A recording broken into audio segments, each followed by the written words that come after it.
देखिए आपका सीआरपीसी कल शुरू किया गया था, उसको आपको समझा भी जा रहा है, लिखवा भी जा रहा है भाई, और आप लिखते भी रहिए शॉर्टकट में, ताकि भाई जाकर घर पर एक बार पढ़िए आपका। देखिए बिहार एमपीओ में सिलेबस भले छोटा हो, 40 आपका सब्जेक्ट हो, लेकिन इसमें बड़े बड़े सब्जेक्ट हैं, थोड़ा आपका पढ़ने में और पढ़ाने में हालत खराब हो जाती है। केवल एविडेंस ही एक ऐसा कानून है जो थोड़ा छोटा है। और सीआरपीसी देख लीजिए, आप संविधान देख लीजिए और आईपीसी देख लीजिए, काफी बड़े बड़े कानून हैं। अतः और इस समय बिहार का जो मॉडल आप लोग देख रहे हैं, वो देख ही रहे हैं कि कितना अंदर से बना रहा है। और 4 ऑप्शन से जब तक कि चारों ऑप्शन ना आए, नकारात्मक ज्यादा, तब तक भाई करना मुश्किल है। तो प्रयास ये करना, मैं फिर बता दूं कि कोचिंग के किसी भी छात्र या छात्रा का फ्री न रुके। इस 2 माह में आपका ये पूरा प्रयास किया जा रहा है। लेकिन केवल हमारे पढ़ाने से नहीं होगा, आपको भी जाकर सुनिए एक बार बातें और घर पर भी पढ़िए।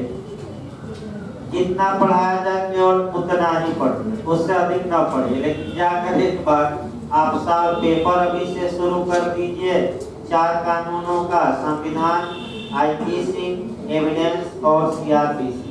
उसमें भी आपको कुछ मिलेगा कि कहाँ से बता रहे हैं, कहाँ से नहीं आ रहा है, कहाँ से आ रहा है। अब आपका ये कर्तव्य है, अभी से शुरू कर दीजिए, समय ना गवाइए। क्योंकि भाई आईएससीआरपीसी का निर्माण अभी कराया जा रहा था, तो सीआरपीसी के निर्माण कराया जा रहा था कि नई सीआरपीसी का निर्माण कैसे हुआ। इसी को अभी बता दिया गया था पूरा निर्माण, लेकिन लिखवाना बाकी है। लिखिए भाई, ये विधि आयोग लिखवा दिया गया था कि नहीं? देखिए तो कि 41वीं रिपोर्ट थी कि नहीं किया था। उसके बाद लिखिए और ये लिखिए भाई, विधि आयोग के 41वें प्रतिवेदन के आधार पर विधि आयोग के 41वें 41वें प्रतिवेदन के आधार पर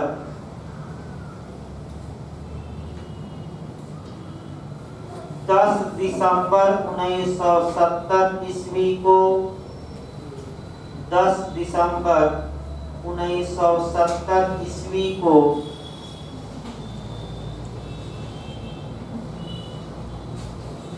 तत्कालीन गृह राज्य मंत्री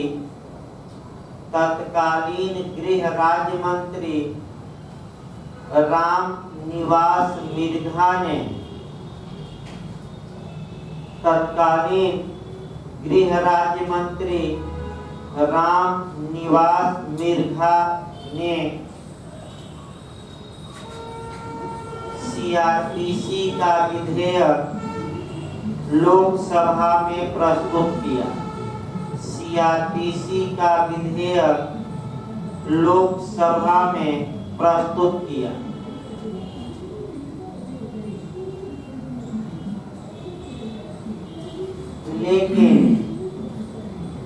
लेकिन इसी बीच लोकसभा का विघटन हो गया।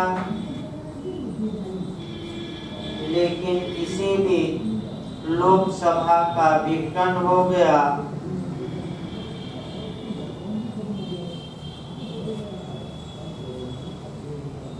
तत्पश्चात नई लोकसभा गठित होने के पश्चात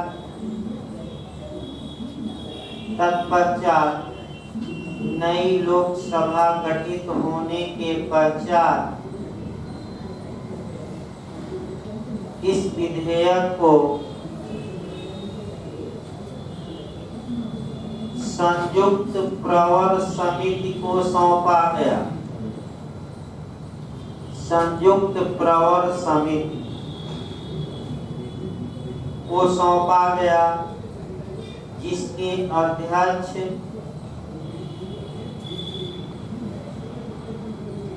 संयुक्त प्रवर समिति को सौंपा गया, जिसके अध्यक्ष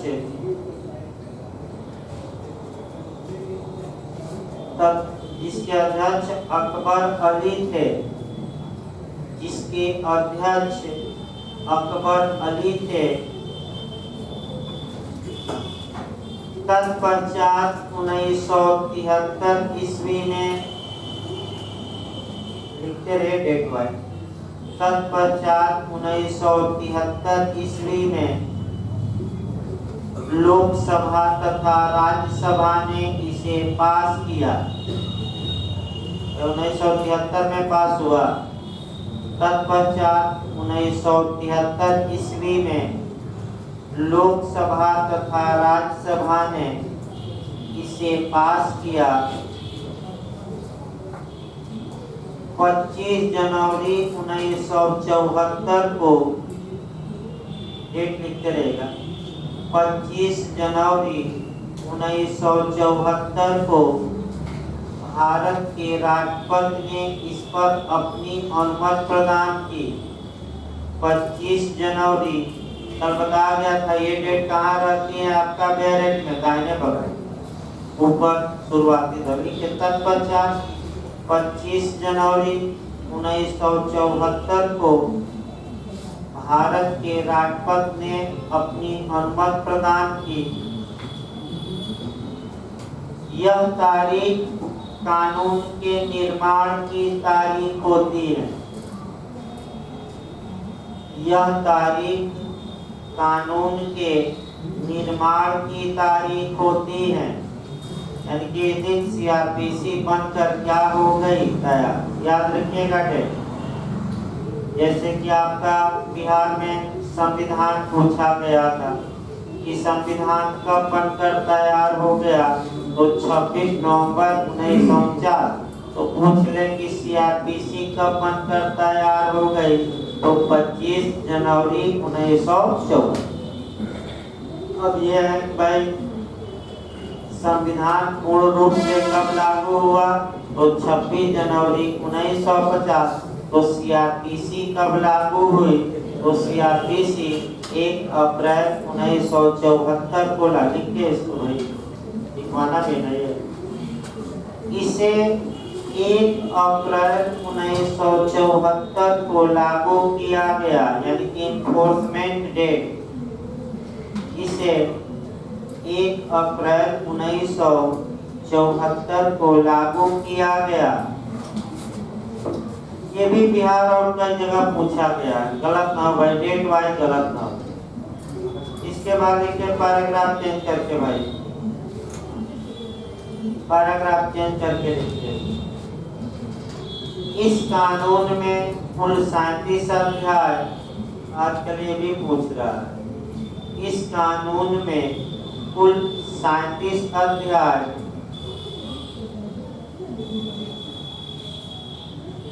कुल 484 धाराएं, कुल 484 धाराएं तथा कुल 2 अनुसूचियां हैं,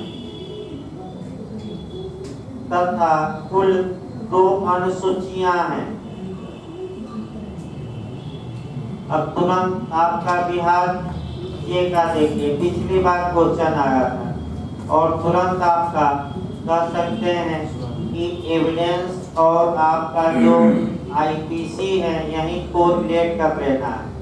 पिछली बार बिहार में एविडेंस में ऐसा क्वेश्चन बना, तो सीआरपीसी में बने तो फिर तीनों अब एक साथ याद रखें, 3 क्वेश्चन। सीआरपीसी में अगर ऐसा बनता है तो 37 अध्याय, 484 धाराएं और 2 अनुसूचियां मारे। यही क्वेश्चन अगर एविडेंस में बन जाए, कितने भाग, कितने अध्याय, कितनी धाराएं, तो एविडेंस में 3 भाग हैं, 167 धाराएं हैं और 11 अध्याय। उसको लिखते अलग से। भारतीय साक्ष्य अधिनियम में कोरिलेट करते रहिए, एरो बनाकर लिखते रहिए, कोई दिक्कत नहीं भाई। भारतीय साक्ष्य अधिनियम में कुल 3 भाग, ये बिहार जी का क्वेश्चन है पिछली बार का। कुल 3 भाग, कामा दीजिए, 11 अध्याय तथा 67 धाराएं, 3 भाग, 11 अध्याय और 167 सेक्शन। इसके बाद आईपीसी में आपका पढ़ना है। आईपीसी में भाग न देकर अध्याय दिया गया है और सेक्शन दिया गया है। तो आईपीसी में कितने अध्याय हैं? 23 और सेक्शन आईपीसी में कितने? 511। ठीक है, आईपीसी में कुल 23 अध्याय हैं और 511। शॉर्टकट में लिखने का प्रयास करिए भाई। 3 के लिए शॉर्टकट में आप लिख सकते हैं। आपका कितने अध्याय हैं? 23 और धाराएं 511।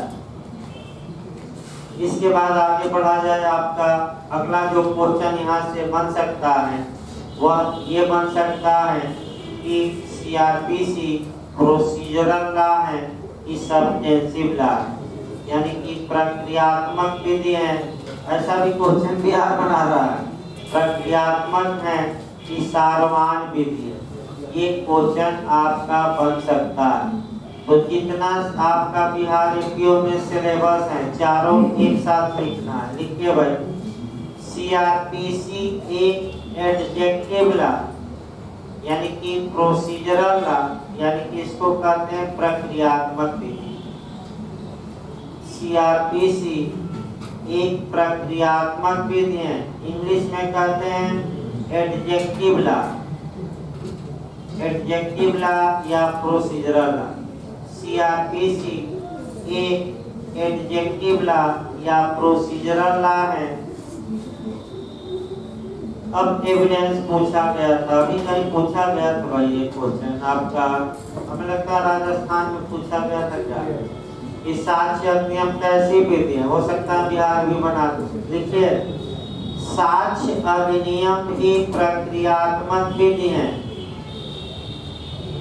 साक्ष्य अधिनियम ही प्रक्रियात्मक विधि है। चारों लेकर चलना एक साथ। फिर आपका आ जाइए आईपीसी। आईपीसी कैसी विधि है? तो आईपीसी सब्सटेंसिव लॉ है, यानी कि मौलिक विधि है। लिखते रहे भाई, आईपीसी तथा संविधान दोनों एक साथ लिखिए। आईपीसी तथा संविधान ये मौलिक विधि है।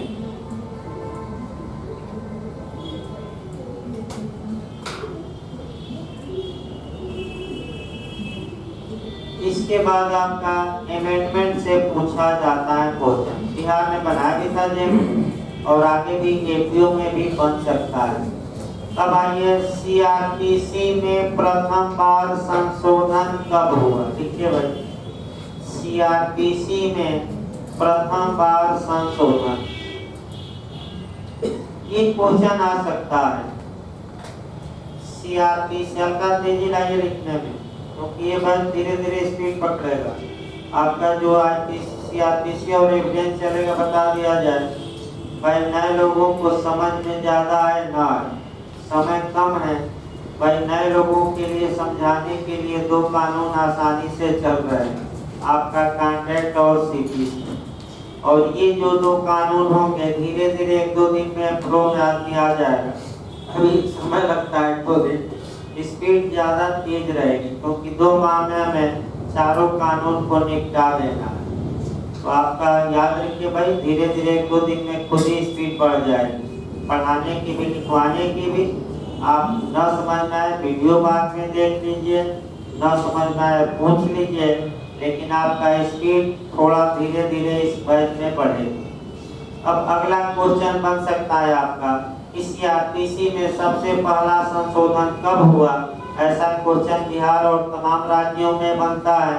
तो लिखिए, सीआरपीसी में सबसे पहला संशोधन 1978 में हुआ, 1978, यानी कि 1978 में हुआ। इसके बाद आपका जितने कानून है आपके प्रथम संशोधन तुरंत लिखना, यह नहीं कि कोरिलेट करके, तो तुरंत यूपीजे में आपका पिछली बार ही क्वेश्चन बना था कि आईपीसी में पहला संशोधन कब हुआ? तो आईपीसी में बताइए कब हुआ, तमाम लोग तो पढ़े हैं। तो 1870 लिखिए। आईपीसी में पहला संशोधन 1870 ईस्वी में किया गया था। 1870। ये भी आपका पिछली बार यूपीजे में आ चुका है, फिर एविडेंस वाला भी आ गया था। देखिए, भारतीय साक्ष्य अधिनियम में प्रथम संशोधन तो कब किया गया बताइए? तो 1938 में किया गया। तो क्या किया गया? सेक्शन 2 को क्या किया गया? एविडेंस का कौन सा धारा रिपील है? तो धारा 2। लिखिए, उसको आगे बताया जाएगा। तो एविडेंस में लिखिए, फिर से एक बार देखिए। साक्ष्य अधिनियम में प्रथम संशोधन 1938 ईस्वी में किया गया। ये एपीओ में आया था। यूपी एपीओ में पिछली बार क्वेश्चन आया था और कई लोग गलत करके ही आए। अगला लिखिए, इसी लाइन में भी लिखिए। इस संशोधन द्वारा, इसी लाइन में लिखिएगा, अभी आपका एविडेंस में चल रहा है। इस संशोधन द्वारा धारा 2 तथा अनुसूची को निरसित किया गया। इस अधिनियम द्वारा इस संशोधन द्वारा, देखिए बाहर इसी भाई एक लोग आया, पूछिए क्या काम। देखिए, तो पढ़ना तो भाई अंदर बैठे पूछ लीजिए। पढ़ना है तो भाई बैठ के अंदर कभी।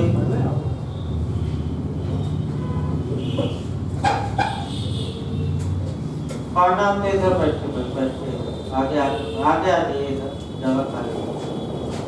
अभी भाई थोड़ा दूरी पर ही बैठा। एक सीट पर भाई, बड़ी सीट पर 3 लोग अलाउ किए गए, फिर बताया जाए। बड़ी सीट पर 3 लोग और छोटी पर अभी 2 लोग। फिर बढ़ेंगे अब बिहार में, जो बिहार से आ जाएंगे लोग, तब थोड़ा भाई व्यवस्था किया जाएगा। लेकिन अभी आपका 3 लोग अलाउ किए गए। मास्क लगा कर बैठना चाहते हैं तो बैठ सकते हैं और कोई रोक टोक नहीं। आपको बांध कर बैठिए, यानी कि संदिग्ध हालात में बैठिए। तो कौन सी धारा है सीआरपीसी की? संदिग्ध व्यक्तियों से सदाचार के लिए प्रतिबद्ध 109 कितने साल के लिए मांगी जा सकती है? चलिए, क्वेश्चन और याद हो गया आपका। और बिहार में पूछ सकता है क्वारंटीन का नियम। तो क्वारंटीन का नियम आईपीसी में 271 आपका बताया जाएगा। तो भी इस बार बहुत डिटेल में थोड़ा बताया जाएगा। कोई पढ़ता ही नहीं था, लेकिन ऐसा महामारी आई कि पढ़ा की सब। तो कौन सी धारा? 271। कम से कम जानते रहे, कोई पूछे क्वारंटीन का नियम अलग रखा जाता है जहाजों को, तो उसी में व्यक्ति को अलग रख दिया गया। देखिए, आपका सीआरपीसी में अब कॉन्स्टिट्यूशन में संशोधन लगभग सभी लोग जानते हैं कि संविधान में पहली बार संशोधन कब किया गया? तो 1951। देखिए, संविधान लिखिए, 4 क्वेश्चन आपका तैयार हुआ। संविधान में प्रथम बार संशोधन 1951 ईस्वी में किया गया। अब आइए, आपका ज्यादा इधर उधर की बातें न करके डायरेक्ट बेरेक्ट पर आ जाया जाए। और बेरेक्ट में निकाल लीजिए, ज्यादा पंचौरा नहीं है क्योंकि समय कम है। पेयर एक्ट में आप पेयर एक्ट से भी कुछ आपका कवर करिए। पेयर एक्ट में अगर ऊपर देखेंगे तो नाम लिखा गया है। पेयर एक्ट 9 तब भी मैं बता रहा हूँ, कोई दिक्कत नहीं, कल से लेकर आए। ऊपर नाम लिखा गया है और नाम आपका दिया गया है। जो नाम दिया गया है, दंड प्रक्रिया संहिता 1973, यानी कि इसका मतलब the code of criminal procedure 1900 आपका 73। इसके बाद नीचे लिखा गया है 1974 का अधिनियम संख्या 2। अब इंटरव्यू में भी क्वेश्चन बना है कि ये जो नीचे पोस्ट में लिखा गया है आपका 1974 का एक नंबर या क्रम संख्या या सीरियल नंबर 2 और इसके ऊपर लिखा गया 1973, तो दोनों सनों में अंतर क्या है? अंतर इंटरव्यू में पूछा जाता, अंतर आपको बताना पड़ेगा कि 1973 ईस्वी में लोकसभा तथा राज्यसभा ने इसे पास किया था और 25 जनवरी 1974 ईस्वी में भारत के राष्ट्रपति ने इस पर अपनी क्या प्रदान की थी? अनुमति। इसीलिए यह सन क्या है? अलग, इसीलिए और कोई कारण नहीं। दूसरा, आपका अनुमति प्रदान करने की तारीख बैरेट में शुरुआती दौर में किधर रहती है? दाहिने बगल। तो वह डेट याद रखिए और वही डेट कानून के क्या होती है? निर्माण की तारीख होती है। इसके बाद आपका ये हो गई बातें। जो कानून बनते हैं, सबसे पहले किसी भी कानून में उस कानून का प्रियम्बल दिया जाता है और प्रियम्बल से भी मैं देख रहा हूँ कि आजकल क्वेश्चन बन रहा है, इसमें कोई शक नहीं। आपका एविडेंस का प्रियम्बल क्या है, संविधान का प्रियम्बल क्या है, आईपीसी का प्रियम्बल क्या है, सीआरपीसी का क्या है।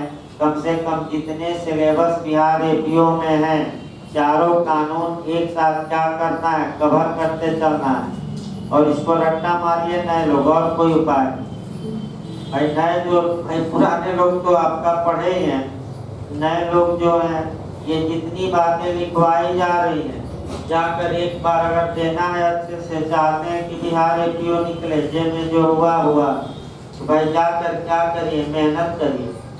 देखिए आपका भाई किसी भी का पहले उद्देश्य देखा जाए। कोई भी कानून आपका किसी उद्देश्य की पूर्ति के लिए बनाया जाता है, यानी कि और वही उद्देश्य आपका शुरुआती दौर में ही बता दिए जाते हैं। यानी कि कानून में पहले ही इस बात का उल्लेख कर दिया जाता है कि ये कानून किस एम के लिए, किस लक्ष्य को प्राप्त करने के लिए, किस पर्पज के लिए बना। तो पहले हम उठाते हैं संविधान के उद्देश्य का, अर्थात अगर हम संविधान की उद्देश्य का देखें तो ये हमें पता लग जाएगा कि हमारा संविधान किन लक्ष्यों की प्राप्ति के लिए हमारे संविधान सभा के लोगों ने संविधान को बनाया। ये बातें हमारे प्रियम्बल में उन लोगों ने समाहित। अतः जो प्रियम्बल होता है वह संविधान निर्माताओं के दिमाग को खोलने की कुंजी कही जाती है।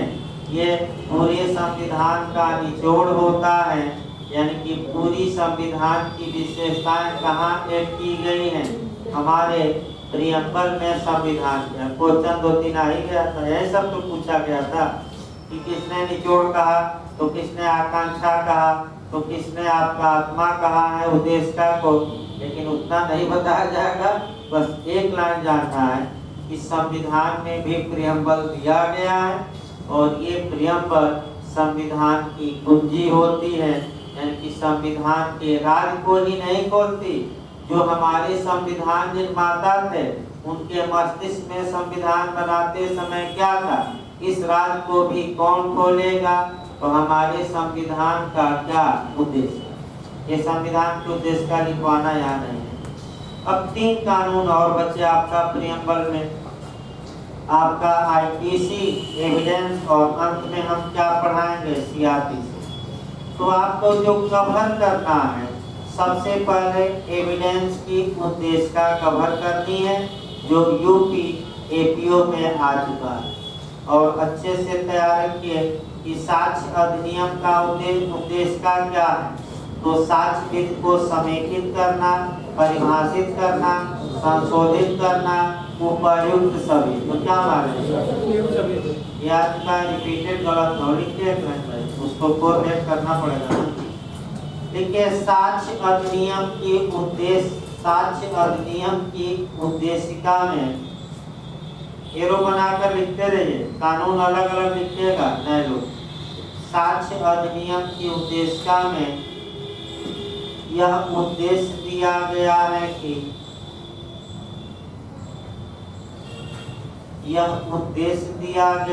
कि यह कानून,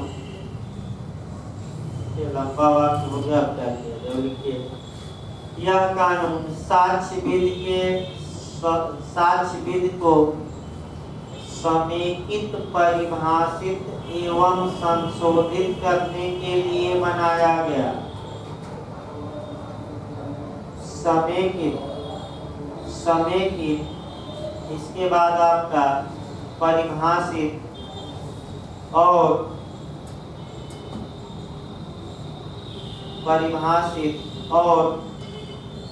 संशोधित करने के लिए बनाया गया। देखिए आपका फिर बता दिया जाए, ये क्वेश्चन यूपीजे में 2 मॉडल से बना है, केवल सीआरपीसी नहीं, सब तैयार करना है 2 माह में। ये क्वेश्चन आपका 2 मॉडल से बना है, दोनों मॉडल सटीक याद रहे। पहला मॉडल एविडेंस का प्रियम्बल क्या है, तो ये तीनों उपयुक्त सभी मार देंगे।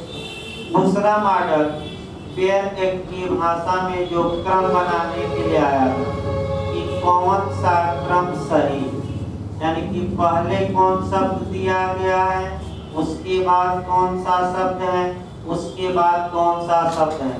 तो एविडेंस में पहला शब्द क्या है, संशोधन है कि परिभाषित है कि समेकित, क्रम से लिखवा भी गया। पहला शब्द क्या है, दूसरा परिभाषित, तीसरा संशोधित। अब आइए आपका आईपीसी का उद्देश्य लिखिए, आईपीसी का उद्देश्य। अब देखिए आईपीसी में भी एक नया क्वेश्चन बनाना है, क्योंकि बिहार और भाई मजबूर कर दिया है कि नया क्वेश्चन बनाइए। वो रटा रटाया तो काम नहीं करेगा। का बोलो तो का बोलो तो का, वो काम नहीं करेगा। तो दिमाग में बैठाइए कॉन्सेप्ट, लिखिए भाई आईपीसी का उद्देश्य क्या है। अब आईपीसी का उद्देश्य अगर पूछे तो आप बताइएगा, साधारण दंड संहिता। आईपीसी एक ऐसा कानून है, तो साधारण या सामान्य या जनरल क्रिमिनल लॉ, यानी कि आपका आईपीसी का उद्देश्य ये था कि भारत के लिए एक साधारण दंड संहिता का क्या किया जाए, निर्माण किया जाए। और लॉर्ड मैकाले ने आगे बताया जाएगा, लॉर्ड मैकाले ने निर्माण भी कर दिया और छोड़ दिया कि 511 धाराएं क्या करिए, पढ़ते रहिए, और पढ़ना ही पड़ेगा, मजबूरी, हम क्या किया जाए, मरता क्या न करता। तो आगे देखा जाए आपका, अब यहाँ से क्वेश्चन का मॉडल भी बनाना है कि आईपीसी का क्या उद्देश्य है। देखिए कैसे बना था क्वेश्चन, बन सकता है। आईपीसी आपराधिक मामलों की कैसे